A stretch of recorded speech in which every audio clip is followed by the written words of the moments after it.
Que se passe-t-il lorsque la véritable essence d'une personne se révèle loin des regards du monde? J'ai toujours été le genre de personne qui se cache derrière des sourires timides et des gestes retenus.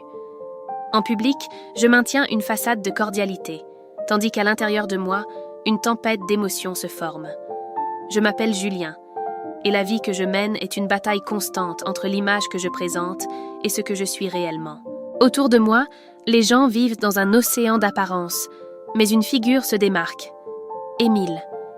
Connu pour son charisme écrasant, il conquiert tous ceux qui l'entourent. Sa présence est comme un aimant, attirant l'attention de chacun, tandis que je reste dans son ombre, simple spectateur.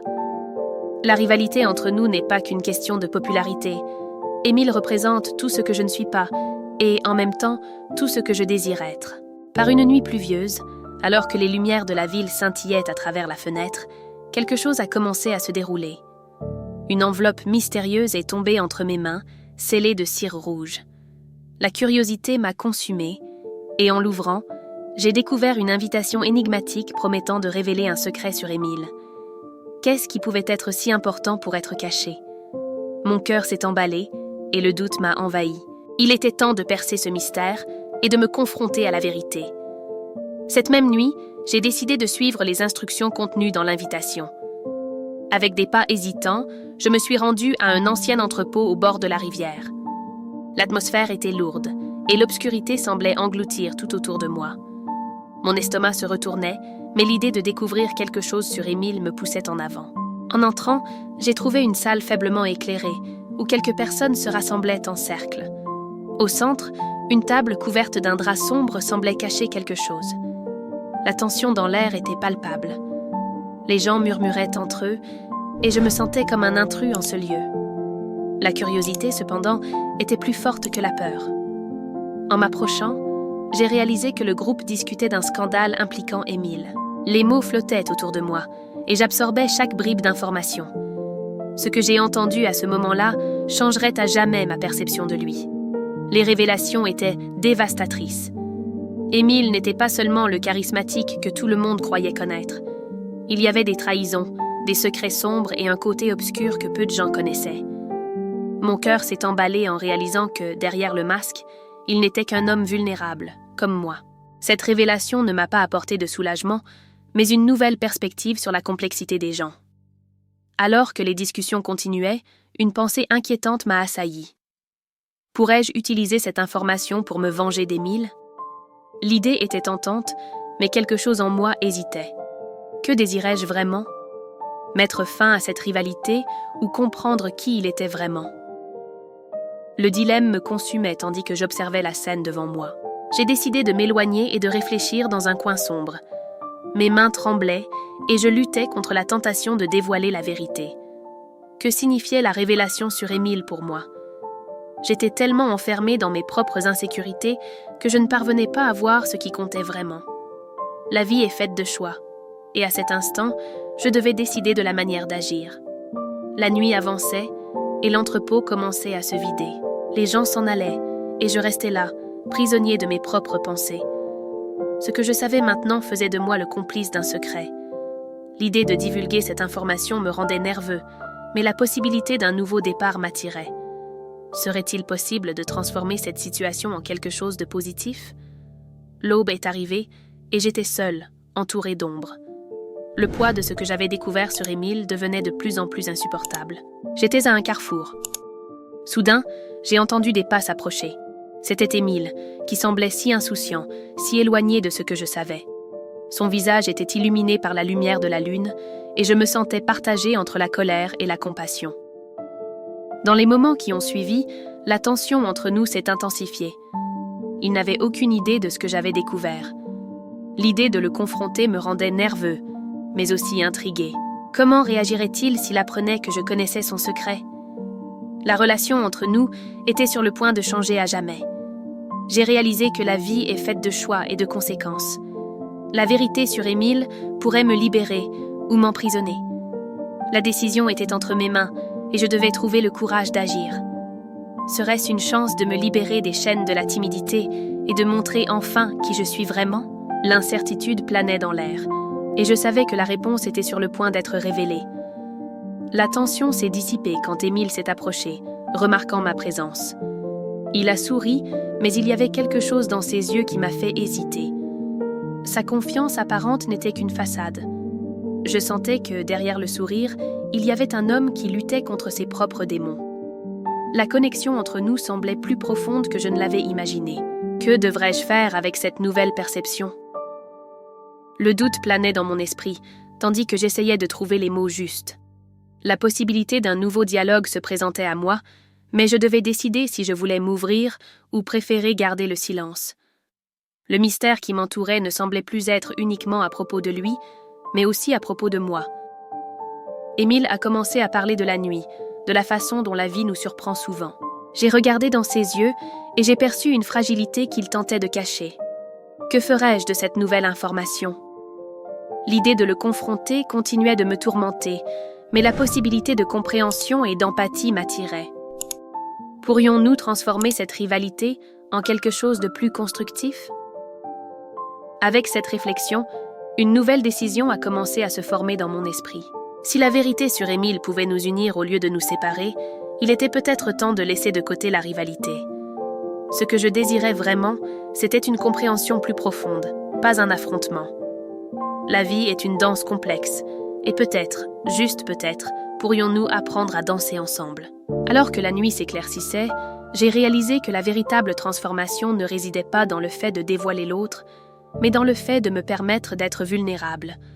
Le voyage qui avait commencé par un mystère se transformait maintenant en une quête de connexion. Je n'allais pas seulement démêler les secrets d'Émile, mais aussi révéler des parties de moi qui étaient cachées. C'était le moment d'un nouveau départ, et j'étais prêt pour cela. Le silence régnait entre nous, un espace chargé de possibilités. Je devais choisir mes mots avec soin, car chacun d'eux pouvait être le premier pas vers une nouvelle dynamique entre Émile et moi. Lui, toujours si brillant, semblait maintenant un peu moins sûr, comme si les ombres de l'entrepôt s'étaient infiltrées dans son essence. « Émile » ai-je commencé, hésitant en voyant l'éclat dans ses yeux, un mélange de curiosité et de crainte. « As-tu déjà pensé aux choses que nous cachons de nous-mêmes » Il a froncé les sourcils, confus, mais quelque chose dans son expression m'a encouragé à continuer. La ville, avec ses sons lointains de sirènes et de rires, semblait être un fond pour cette conversation qui pourrait tout changer. « J'ai entendu des choses, » ai-je dit, la voix tremblante mais ferme. « Des choses à propos de toi, sur qui tu es vraiment. » Un silence tendu a suivi, et j'ai vu les couleurs de sa confiance s'estomper, laissant place à un homme plus vulnérable, plus humain. Émile a pris une profonde inspiration, et pendant un moment, l'atmosphère autour de nous semblait se réchauffer, comme si l'air lui-même nous encourageait à révéler nos vérités. « Nous avons tous nos secrets, Julien, » a-t-il répondu, la voix presque un murmure. Mais parfois, il est plus facile de maintenir les apparences que d'affronter la réalité. Là, dans cet entrepôt sombre, le poids de notre passé et de nos rivalités a commencé à se dissiper. Ce que je voyais autrefois comme une faiblesse se transformait maintenant en un pont. Les lumières de la ville clignotaient au loin, et je réalisais que le véritable défi n'était pas d'exposer les failles de l'autre, mais de trouver de la force dans la vulnérabilité. Je ne veux plus être seulement le spectateur de ta vie, Émile. Je veux comprendre. Je veux que nous puissions être honnêtes l'un avec l'autre. Un sourire timide est apparu sur ses lèvres, et j'ai compris que peut-être, dans notre quête de reconnaissance, nous avions perdu l'occasion de nous connecter réellement. Les histoires que nous portons, les insécurités qui nous séparent, pourraient nous unir d'une manière inattendue. « Tu ne sais pas combien cela signifie pour moi, » a-t-il répondu, la sincérité dans ses yeux me surprenant. « J'ai toujours eu peur que, si les gens savaient qui je suis vraiment, ils s'éloigneraient. » Ce moment, si simple et en même temps si profond, a allumé une étincelle d'espoir en moi. L'idée que nos vérités pourraient nous libérer, au lieu de nous enfermer, commençait à prendre forme. Je ne voulais plus être simplement l'opposé d'Émile. Je voulais être quelqu'un qui pouvait partager le poids de ce que nous étions. Alors, arrêtons de nous cacher? Soyons qui nous sommes vraiment? Ai-je demandé, le cœur battant à l'idée d'un nouveau départ. Il hocha lentement la tête, comme s'il portait le poids de plusieurs années de masque sur ses épaules. La nuit avançait, et avec elle, La promesse de transformation flottait dans l'air. Ensemble, nous pourrions redéfinir notre relation et, qui sait, trouver de la force dans les fragilités qui nous séparaient auparavant. Et ainsi, dans cet entrepôt au bord de la rivière, nous avons laissé nos vérités, autrefois cachées dans l'ombre, commencer à danser sous la lumière de la lune. L'histoire que je pensais être sur la rivalité devenait maintenant un chapitre sur l'amitié et la compréhension. La vie est un enchevêtrement de choix, et à ce moment-là, nous avons choisi de nous ouvrir l'un à l'autre. L'atmosphère a soudainement changé, comme si elle s'était chargée d'électricité. Ce qui était autrefois un espace de méfiance pulsait maintenant avec une nouvelle énergie. Cependant, l'espoir qui commençait à éclore entre nous a également fait émerger une inquiétude. Je savais que la vulnérabilité n'était pas un chemin facile. Les fantômes du passé dansaient encore autour de nous, prêts à ruiner le moindre faux pas. « Julien », dit Émile, ses yeux désormais plus intenses. « Et si les vérités que nous révélons ne suffisent pas? Et si tout cela est en vain ?» Ces mots ont coupé l'air, créant un nouvel obstacle. La peur de ne pas être acceptée, que nos révélations ne soient pas bien accueillies, était un poids palpable. Mais, au lieu de reculer, quelque chose en moi s'est enflammé. Nous devions risquer. Émile, la vie n'est pas faite que de certitudes. Il faut du courage pour affronter l'inconnu. Il hésita, mais la lueur dans ses yeux commençait à revenir. Le silence s'est transformé en une invitation, et comme si nous lisions la même page, nous avons décidé de faire un pas en avant. Mais, avant que nous puissions approfondir la conversation, un bruit retentissant a résonné à l'extérieur, brisant notre concentration. Un groupe d'hommes s'approchait, leurs voix fortes et rires sarcastiques emplissant l'air. La peur est revenue, maintenant plus palpable. Ce qui devait être un moment de révélation était menacé par une interruption inattendue. La tension a monté et j'ai réalisé que la pression s'accentuait. Nos vérités étaient sur le point d'être mises à l'épreuve et la lutte pour l'authenticité nécessiterait plus que des mots. Elle exigerait des actions. « Nous devons partir d'ici », ai-je chuchoté, tirant Émile plus près de moi. Ce qui était en jeu maintenant était plus que nous. C'était la possibilité d'un nouveau départ, en danger d'être écrasé sous le poids de la réalité. La précipitation nous poussait, mais chaque pas que nous faisions semblait plus lourd que le précédent. Je pouvais sentir l'adrénaline pulser dans mes veines, un mélange de peur et de détermination. Le groupe se rapprochait, et leur rire devenait de plus en plus fort, comme s'il provoquait un écho de nos insécurités. « Nous ne pouvons pas laisser cela nous arrêter », murmura Émile, sa voix ferme mais tremblante. Il avait raison. Ce que nous avions construit jusqu'à présent ne pouvait pas être ruiné par des étrangers. J'ai décidé que la meilleure défense serait une attaque. « Cachons-nous », ai-je suggéré, en le tirant vers une porte latérale, mal éclairée. L'espace était étroit, et nous étions rapidement collés l'un à l'autre, la respiration haletante. La proximité créa une nouvelle tension, mais aussi une connexion. Dehors, les voix devenaient menaçantes. L'un des hommes fit une blague sur quelqu'un que nous connaissions, et un frisson parcourut mon échine. Je me demandais s'ils en savaient plus qu'ils ne le laissèrent paraître. Émile me regarda, ses yeux reflétant la même inquiétude. « Nous devons faire quelque chose », insista-t-il, alors que la pression augmentait à chaque instant. Le temps s'écoulait, et si nous n'agissions pas rapidement, nos vérités risquèrent d'être étouffées. D'un dernier regard, nous avons décidé que la seule issue était de faire face à ce qui allait arriver. Nous sommes sortis de notre cachette, prêts à nous battre non seulement pour nos révélations, mais pour la vérité que nous aspirions à vivre. Dehors, la scène se déroulait comme un cauchemar. Les rires étaient devenus des cris et les ombres se rapprochaient, mais il y avait autre chose. L'un des hommes, de dos, se retourna et je reconnus son visage. C'était Lucas, un ami d'enfance qui avait quitté la ville il y a des années. Mon cœur s'emballa. Que faisait-il ici? Lucas? Ma voix sortit presque en un murmure, mais il ne me vit pas. La peur s'intensifia en réalisant qu'il n'était pas seul. 2 autres hommes l'accompagnaient et ils semblaient plus que de simples étrangers. « Tu connais ce gars ?» demanda Émile, la préoccupation inscrite sur son visage. La révélation me frappa comme un coup de poing.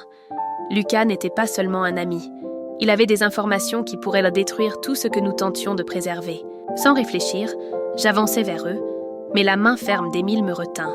« Attends, qu'est-ce que tu vas faire ?» interrogea-t-il, la voix chargée d'urgence. « Nous devons savoir ce qu'il mijote !» criai-je, l'adrénaline me consumant. Lucas me regarda, et nos regards se croisèrent pendant un instant qui sembla une éternité. « Ce n'est pas ce que tu penses, » répondit-il, et sa voix, bien que familière, sonnait étrange, chargée de secrets et de mensonges. Le monde autour de nous semblait tourner, et je savais que la vérité était sur le point d'être révélée d'une manière que je n'avais jamais imaginée. L'atmosphère changeait rapidement. La tension dans l'air était palpable. Lucas, maintenant juste devant moi, semblait plus étranger qu'ami. La certitude qu'il jouait un rôle crucial dans cette histoire me suffoquait. « Nous devons partir d'ici », insista Émile, me tirant en arrière, mais je ne pouvais pas détourner le regard de Lucas. Il hésita, comme s'il pesait ses mots, avant de se tourner vers les autres hommes. « Je ne peux pas te laisser intervenir », dit l'un d'eux, d'un ton menaçant. La panique commençait à se répandre parmi nous. Qu'était devenu Lucas ? « Tu ne sais pas ce que tu fais !» criai-je, ressentant le besoin de lui faire comprendre. Le rejet dans ses yeux fut dévastateur. Émile serra mon bras, essayant de m'éloigner. « Si tu tiens vraiment à lui, alors tu ne peux pas le laisser s'impliquer là-dedans, » murmura-t-il. Mais la détermination dans sa voix ne s'accordait pas avec mon désespoir. Le temps semblait s'étirer. Les hommes aux côtés de Lucas avancèrent, mais il les arrêta d'un geste. « Attendez, je veux lui parler !» La déclaration de Lucas résonna en moi, et une nouvelle tension se forma. La dynamique avait changé, et nous étions maintenant dans une partie d'échecs où les pièces bougeaient de manière imprévisible. L'avenir de chacun de nous était en jeu. L'air était lourd, et le silence assourdissant ne faisait qu'amplifier la tension. Je savais que je devais agir, mais le doute me paralysait. Lucas, autrefois l'encre dans le chaos, était devenu un inconnu. Avec un élan inattendu, je me dirigeais vers lui. Le mouvement attira les regards, et l'atmosphère chargée semblait vibrer. « Lucas », réussis-je à dire, la voix ferme. « Si tu es encore celui que je connais, montre-le maintenant. » La détermination dans mon ton me surprit moi-même. Il hésita, ses yeux cherchant quelque chose sur mon visage. « Je ne peux pas », répondit-il, mais une fraction de doute traversa son regard. Qu'était-il arrivé à ce garçon que je connaissais ? Le besoin de retrouver son essence me poussa en avant. « Alors bats-toi pour toi-même », déclarai-je, et la phrase résonna entre nous. Une nouvelle lueur apparut dans ses yeux, et l'incertitude commença à se dissiper. Les hommes autour de lui s'agitèrent, mais Lucas fit un pas en avant. « Sortez de mon chemin », ordonna-t-il, et la fermeté dans sa voix était presque reconnaissable. L'atmosphère changea à nouveau. La tension se transforma en une électricité palpable. Je n'avais plus peur. Quoi qu'il arrive ensuite, j'étais prête à affronter. Sa croissance commençait à briller, et je devais être à ses côtés, non pas comme une ombre, mais comme un partenaire égal. La bataille qui nous attendait était plus que physique. C'était une lutte pour l'âme de qui nous étions. Le temps semblait s'accélérer, et chaque seconde était un compte à rebours. Le groupe entourant Lucas se resserrait, leurs intentions devenant de plus en plus menaçantes. Je ne pouvais pas permettre qu'il se perde à nouveau. D'un mouvement rapide, je me positionnai à ses côtés, l'adrénaline pulsant dans mes veines. « Concentre-toi, Lucas », murmurai-je, la voix déterminée. « Nous pouvons le faire ensemble. » Il hocha la tête, le doute encore présent, mais la flamme du combat commençait à briller dans son regard. Les hommes en face de nous perçurent le changement et avancèrent, mais l'union entre nous était plus forte que n'importe quel nombre. « Maintenant !» criai-je, et comme si le commandement avait brisé une barrière invisible, Lucas et moi avançâmes ensemble. Chaque coup que nous donnions intensifiait la tension dans l'air, comme un arc sur le point de se rompre. Les adversaires hésitèrent, surpris par la synchronisation de nos mouvements. L'espace entre nous et eux était devenu un champ de bataille, et l'électricité qui nous entourait auparavant était maintenant une force motrice. Je n'ai pas regardé en arrière. Ce qui était en jeu était plus grand que nous.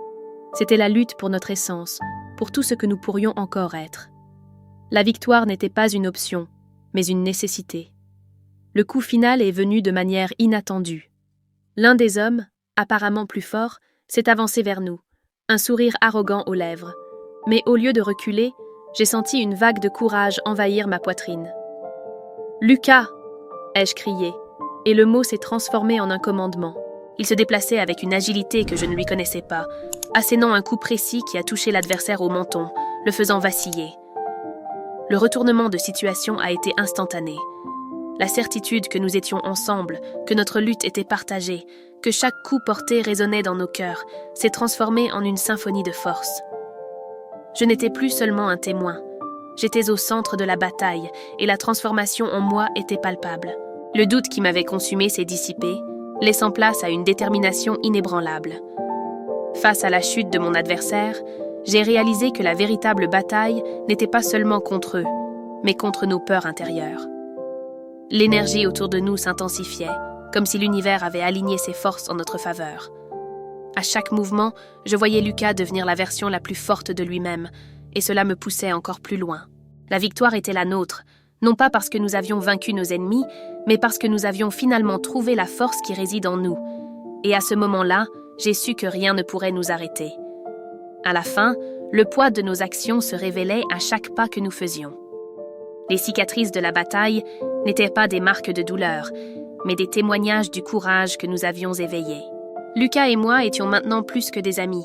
Nous étions des alliés indestructibles, forgés par l'adversité. Le monde autour de nous commençait à se transformer. L'espoir germait là où auparavant il y avait du désespoir.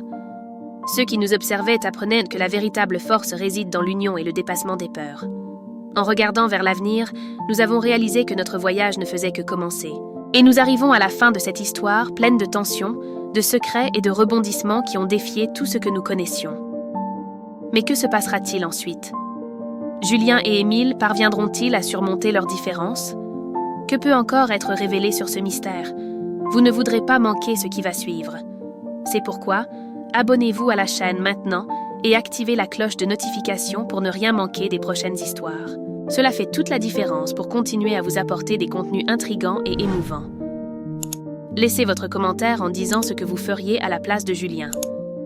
Votre participation est essentielle et nous adorons entendre vos opinions. Et si vous avez aimé la vidéo, n'oubliez pas de la liker et de la partager avec ceux qui aiment aussi une bonne histoire pleine de mystères et de passion. Restez à l'écoute, car les prochaines histoires seront encore plus intenses. À bientôt.